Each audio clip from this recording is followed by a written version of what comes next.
Hello everyone and welcome back to Let's Play Sonic Advance 3. In the last part we finished off our duties over in Toy Kingdom and made our way here to Zone 5, Twinkle Snow, and now it's time for us to finish this place off and move into Zone 6. Worth noting early in here, in order to get the medals here in Twinkle Snow Act 3, getting the gold medal requires finishing Act 3 here within 3 minutes flat. Meanwhile, getting the silver medal requires finishing this level within 4 minutes flat, as has been pattern, as I've said many times so far. Act 3 kind of reminds me, though, something I haven't mentioned about Twinkle Snow on the whole, is that this is actively one of the really good types of water levels for Sonic, where if you play really smartly or can react to get onto the high path consistently, you're not going to spend too much time in the water, which does make it pretty similar to areas like Aquatic Ruin Zone back in Sonic 2. With that said, the fold in that statement is anything regarding the Chaos. I think in all 3 acts of the stages for Twinkle Snow, one of the 3 Chao is actively in the water. And given the fact that unless you're going out of the way to use maps on your first playthrough, you're not going to know where the Chao are, that means you need to survey the entire underwater areas, risking drowning the entire time. Oopsie. That right there, by the way, was one of the ice generators I talked about last time that turned Sonic into a hedgehog-sicle in order to get him towards a certain upward angle. I think that's the only time you need to use one if you want to get all the Chao, I want to say, but I might just be forgetting one that you might be able to use to take an alternate route to reach one of the other Chao more easily than what I've generally done here. I guess a good way to summarize my thoughts is, Advance 3 is a game I have a lot of history of, but most of the level design just doesn't stick in my head because either I don't care for it outright, or it's just a pain for me to traverse in a way that makes it not stick with me. So there's probably a lot of side routes I'm just not too good at reaching, or a lot of character combos that are good for specific acts that I don't swap to at the most opportune time. And honestly, that last note specifically, I would probably be a lot more proactive in doing and experimenting around with if backtracking to the Sonic Factory didn't get to be a real pain in the ass depending on which hub world you're actively in. Because as an example, getting back to the Sonic Factory back in Route 99, easy, pretty fast. That hub world's pretty small and doesn't have much going on in it. Doing so in Ocean Base or in Zone 6, a lot more annoying, a lot slower. I'd rather just go into the levels with the combo I'm already comfortable with unless I know I need it for a Chao. If there was a way to just, say, like, press select in a hub world and swap characters outright, I would be a lot more proactive about swapping more regularly, and thus experimenting to see what combos work best in what stages a lot more regularly as well. Which reminds me that there's this whole thing about people saying that Sonic shouldn't have hub worlds and just go from stage to stage like the classic games did, and I won't lie, some of my favorite games in the series are the ones that do that, of course. Hi, I adore Sonic 3 and Knuckles. But I'd say entirely saying the series shouldn't have them is just the wrong way to look at it. I think they just need to be designed well and around what the actual character plays like. Like Sonic Adventure 1 as well as Sonic Unleashed's hub worlds work because they're small but dense and there's enough little things to distract yourself with along the way that they feel interesting. Meanwhile, the hub worlds here or in 06 are either they're just very empty feeling or otherwise uneventful, or getting around them just takes enough effort from you that it just gets to be tedious to do over and over again, like swapping characters over and over again here in Advance 3, or getting from anywhere to anywhere across Sonic 06. With the special key grabbed, though, while I go after the Chaos Emerald, let's talk more about this game's development team. Specifically, next up is this game's sound team outright, which contains 2 people, Hironobu Inagaki and Atsuyoshi Isemura. Hironobu Inagaki started as a sound team member on Digimon Battle Spirits and has since enjoyed quite the lengthy career at the sound team over at DIMPS. He worked on the entire Advance trilogy as well as the main Rush duology. He was a sound producer for the first 2 Dragon Ball Budokais and did sound work on Kirby and the Amazing Mirror, similarly also doing that work on the PS2 Inuyasha and Shaman King titles. He was also the director for DIMP's own internal game, Draglade, which, if memory serves, is some form of rhythm-based fighting game. I've at most maybe seen footage of it once or twice over the years. I recognize the title, but I've never actually played it. Meanwhile, Atsuyoshi Isemura started as a composer on Rival Turf for the Super Nintendo and did a lot of composing for the Farland Saga franchise that I don't think ever was released stateside, if memory serves. They were on the sound team for all 3 Sonic Advance games as well as the main Sonic Rush duology. They also worked on both halves of Sonic 4 as well as Sonic Lost World. Outside of the Sonic franchise, they were also on the sound teams for Dragon Ball Burst Limit as well as Kirby and the Amazing Mirror. Now, I mentioned this in one of the earlier special stages, but around Special Stage 5 here especially is where the difficulty of the special stages does start spiking quite noticeably, as the ring total we need to reach starts just getting very high, meaning mistakes are all the more costly. And with where some of the rings get placed, getting hit can be very easy to do with how many more hazards they tend to place in these later special stages. The worst part, though, with the large is just barely missing the blue speed ring for that double ring bonus, as if you do that, you might as well consider that run a failure, depending on how many rings you've already nabbed out of the total you need to get. Not for nothing, they also start requiring you to use the jump button in these special stages a lot more around this point, which on my first playthrough I almost just didn't realize I have, because you don't really need it for like the first 2 or 3 outright. And jumping to grab rings, like along the little arcs we saw a few moments ago, is definitely very awkward to do.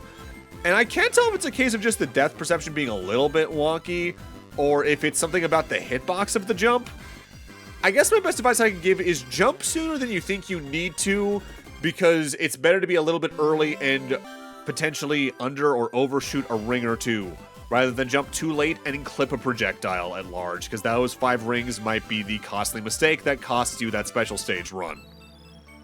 With that said, we're now done with Twinkle Park at large running the boss fight, so let's head after them. And this is probably one of my favorite bosses in the game, and to make it a little bit easier on ourselves, we're also bringing in Tails and Amy. I recommend this combination more than most of the other ones outright, because you really want to be able to fly in this boss fight for reasons we'll get into momentarily. Also, in case you're wondering why I'm showcasing this duo's abilities, despite the fact I showed that off in the team show-offs earlier, that's because by this point in the LP, I hadn't thought about doing that whole blitz of showcasing what the characters and their combos can be like over in Route 99.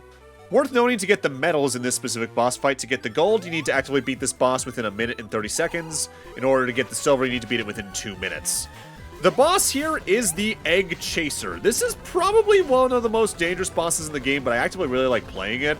The thing is, we actively can't damage Eggman outright ourselves. We need to jump on these platforms and throw them into his cockpit. With that said, you need to be careful. The moment the screen starts scrolling vertically, the bottom of the screen is a bottomless pit. So a mistake here will more often than not cost you life, be it just missing a jump outright, or actively getting hit by his wrecking ball that'll send you flying. That's actually why I really like Tails for this boss fight, because I can just fly around and completely ignore that part to some extent, or at least go to more distant platforms in the case I need to keep myself a little more safe.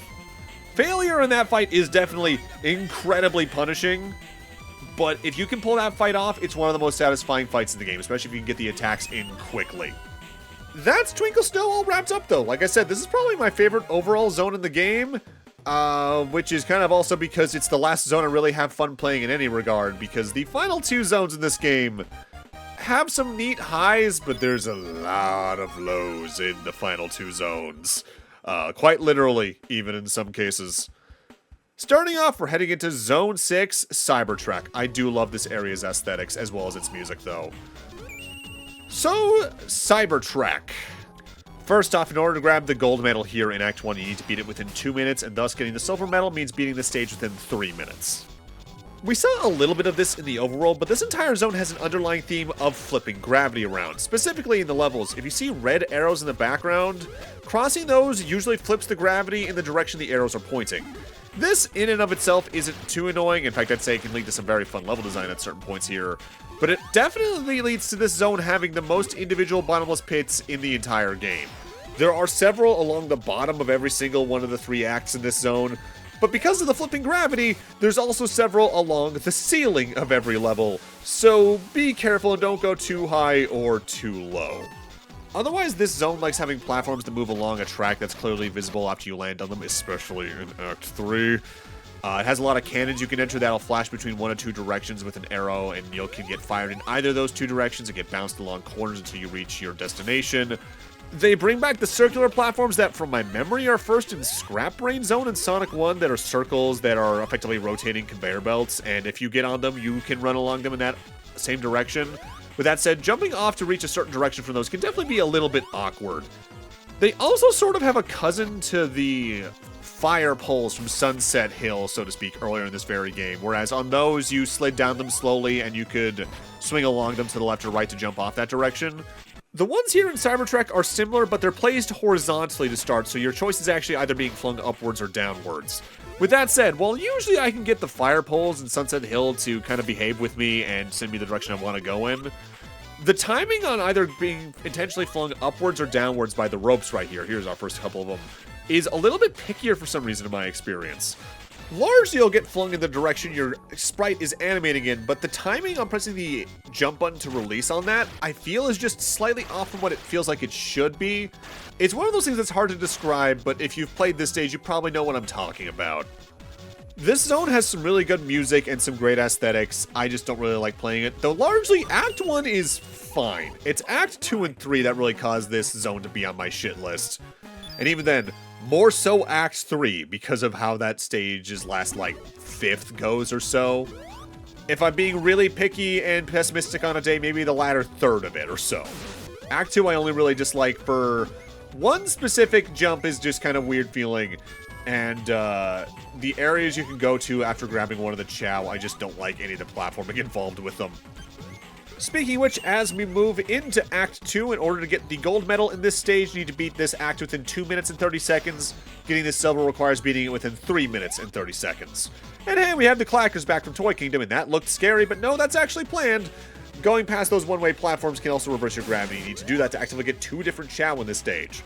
Now, there's one thing about this zone and this act in particular I've never tested outright, but based on my playthroughs, anecdotally, I think there's something specific about gravity flipping in this game. As you saw before that Chao I just grabbed, I nearly fell into the bottomless pit at the bottom of the screen, but didn't. From the feel of it, the bottomless pit nature of pits in this world gets toggled on and off based on the current gravity state. Namely, say you're about to touch the bottom of the screen like that, but gravity flips last second, the death plane is deactivated on the bottom of the stage because that is now your ceiling. Again, I'm not sure if that's actually the case. Maybe just by complete coincidence, I've never fallen far enough after a gravity swap for the bottomless pit plane at the bottom of the screen to kill me, for instance. But that's what it feels like is happening in this stage, and not for nothing, I actively do like that as an idea a good bit because it means that the gravity swap has more concrete impacts than just which direction your up and down is, technically speaking. Also, one of my riskier moves in the LP right here, I know there's a Chao right down here, but if I had missed that, I would just be going straight into the bottomless pit. You're meant to use a cannon to get over here, as you can see based on the one to my left, but I just never remember where that route is, so I just always do this Chao like that. We're coming up on the real shithead of a jump in this specific stage, though, and I think most of the paths through this stage actively do go through this part of the level design. There's only like one that doesn't, that involves a cannon, I think. Namely, as I come back to the right here, there's going to be a U-bend in the level design that has like a little blind jump below you. That leads to a bottomless pit, but as you just barely saw there, one of the clackers from Toy Kingdom is there. If you mess up that jump and don't have a way to fly up, instant kill, you're back to your last checkpoint. And that specific bottomless pit has lived in my head for years. I dislike that blind jump there so much. Again, I do think a lot of Sonic Advance 3's level design issues wouldn't be as bad if the screen was a little more zoomed out and you could see a little bit more of what's coming ahead of you. And that's not even considering the whole Sonic CD pan the camera to the right when you're nearing max speed so you can react better situation I've already talked about in the game. But now we're coming up on the really rough stage, Cybertrack Act 3. If it's not my least favorite level in the game, it's probably my second least favorite level in the game. And it mostly comes down to the last 5th or so of the stage, maybe the last 3rd if I'm being really cynical on the whole. But worth noting, like with some other Act 3s in the game, if you want to unlock one of the game's playable characters, you need to actively play through this stage with Sonic as your lead character, hence why I've done so. Also, you might have noticed at some point, I think in this very video, my life counter actually reset down to 2 from over 9. That's because your lives get reset to the starting amount upon resetting the game in any form. I had to do so because I accidentally entered Cybertrack Act 1 with the wrong character combo at first, for that stage in specific, and I didn't even mention this, so I probably should in post, actually. You need a Knuckles, or at least a character combo with a power icon on the top left to break down a certain wall to get one of the Chao. With that said, and this is also an indicator why I really don't like the stage at large, in order to get the gold medal in this stage, you need to finish this stage within 4 minutes and 15 seconds. In order to get the silver medal, you need to finish it within 5 minutes and 15 seconds. This is also one of the longest stages in the game, and it's one you will die on a lot. Because the thing is, the latter half of the stage especially focuses on these platforms I brought up earlier, the platforms that have a track they move along after you land on them. They like to, especially from this point in the stage onwards, place 2 of them next to each other. You need to activate within a specific timing like that in order to move along them in the correct pattern and avoid certain platforms. And that's not too bad on its own, honestly. It's the fact that they do that over large bottomless pits with a very long platforming section that makes the latter third or so of this stage just a nightmare to play through, as a mistake really often does mean death there. And if you move too far off screen, those platforms do despawn, So you can't necessarily get really cheeky at a specific point and just try to have Tails fly you all the way past certain parts of it and just wait for the platform to catch up with you. You have to either respect the platforms or go all in on flying around them, which is honestly just not worth the danger. Love Act 3 of Cybertrack's song, though. It's so good. In the meanwhile, let's start finishing off the DIMPS staff for Sonic Advance 3, namely with the special thanks segment. There are 4 people credited in that: Katsuya Kuramoto, Kenji Ayukawa, Shuhei Kimura, and Isamu Kubota. We're actually going to start with the latter 2 here. Shuhei Kimura only is credited in 3 games outright. This, Dragon Ball Budokai 2, where they were a designer and creator for the Dragon World portion of that game, and they're also just credited as working for DIMPS in Dragon Ball Xenoverse 2. Isamu Kubota, on the other hand, I think has largely been a person over at Intelligent Systems, as while they're in the special thanks segment for this, they're also in the special thanks segment for Mario Kart Arcade GP DX, Pokken Tournament, and they were actively a programmer for Super Metroid. They were specifically on Samus's own programming. They're also in the programming segment for Galactic Pinball and the Virtual Boy and Mirin in arcades. Time for our next bout against General. Well, largely in the earlier fights, he only learns 1 new technique. He's actively learned 3 new ones for this fight. Namely, he can teleport in front of you and try to just dash through you outright. He can do a new thing with his missiles where he dashes from one side of the screen to the other and have them home in on you slowly. You just kind of need to spin dash to the opposite side of the screen to avoid that. And every now and then, he also just put up an outright shield to try and shield himself from taking a hit. That's not too common, but it can happen at just the right points to be annoying. With that said, that's also the final main stage for Cybertrack done, so it's time for us to unlock our final playable character, as well as discuss the rest of the potential team combos with them. And worth noting before we get into it, after the cutscene that showcases this new character, the rest of the part is us showing off the potential tag combos with this character.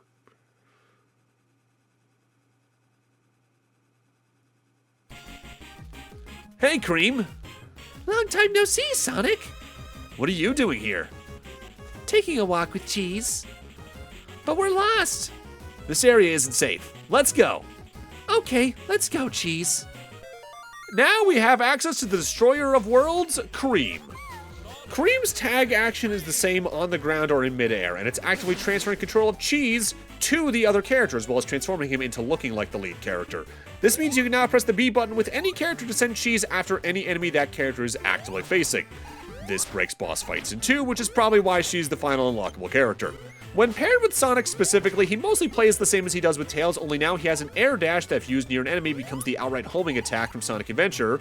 And somehow Cream also gives Sonic the ability to completely breathe underwater, so drowning is no longer a threat, making that a very useful character combination for fighting the Chao underwater in Twinkle Snow. When Cream is paired with Tails, he also gets a homing attack that's used by tapping the jump button again in midair near enemies.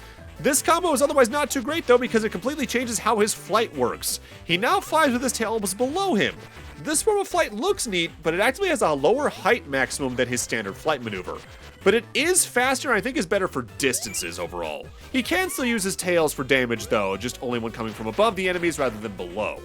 When Knuckles is paired with Cream, he's largely unchanged from how he plays when he's paired with Tails. He's got the punches, he can glide, he can climb walls, all that jazz. The major change outside of having access to Cheese is that he also gets a homing attack. Though unlike the others, you need to be mid-glide to use it, and it uses the B button rather than the A button. Perfectly usable. I actually really like Knuckles in the flying characters in general. I prefer Tails as a combo overall just because I like his tag action more, but Knuckles and Cream is perfectly usable. Amy and Cream is overall similar to Amy and Tails. Amy still has the little leap for faster acceleration, she has the ground slide, she has the balloons if you hold A in midair. She's got the normal hammer attack as well as the normal hammer spin attack outright. The larger change to this combo is that it gives Amy access to the trick actions that Sonic and Tails as a combo also have. So she can do a second jump off a spring or ramp, a downward bash, or a charge forward with the R button after those specific interactions. As for Cream herself, when she's in the starring role, she can press the B button to sick Cheese on enemies, though the properties of such depend on her tag partner. She also still has flight thanks to her big ears, though again her flight lasts less time and is better for distance than height. Also, similarly to Knuckles, she can actually float on the surface of any body of water thanks to a little pool floaty. Cream's major change when paired with Sonic is that Cheese's tackle now becomes a quick dash forward that then quickly returns as well. With that said, it doesn't home in on enemies pretty much at all. Also worth noting, any version of Cheese across Cream or the other characters' tag actions can also be used from midair in the case you want to. When Cream is paired with Tails, Cheese becomes as he was in Sonic Advance 2. He homes in on enemies from a pretty far distance, although he's much slower than he is with Sonic as your tag partner. Cream also loses her flight in this combo, instead floating down on her umbrella if you hold down the jump button in midair. Unlike the opposite combo, at least, you can still use Tails to fly here through his own tag actions. Both flyers really do kind of suffer from each other as a tag partner, honestly, which is kind of funny. Cream and Knuckles is my favorite pairing for her at large. In this combo, Cheese rotates around Cream quickly, similarly to certain options in the Gradius series. He constantly counts as a projectile during this, meaning you can just destroy enemies by walking near them. But you can still press the B button to send him homing in on enemies from a pretty good distance. This might as well be the best combo in the game for bosses, barring specific boss gimmicks like the Egg Chaser back in Cybertrack. And thus time for the final character combo in the game, Cream and Amy. As usual for combos where Amy is the tag partner, this changes Cream's jump to be Amy's as it was in Advance 1 and gives you a hammer attack on the ground. Cheese can still be sicked on enemies, but only from midair, which is honestly perfectly fine and usable. Pressing down the B button in midair with this combo also causes Cream to do a little bit of a ground pound right out of Mario, and you can still use the hammer on springs to actively boost higher as you can with most of the Amy combos. And that actively alleviates a lot of Cream's issues with height when it comes to her flight, because if you use that right after a spring, well, you're going to have some pretty good air now, aren't you? That's every character combo in the game, but with that, I'm going to need to end this off here. Thank you guys for watching, and in part 6, we're going to tackle the boss for Cybertrack before moving into the final zone of the game. See you guys then.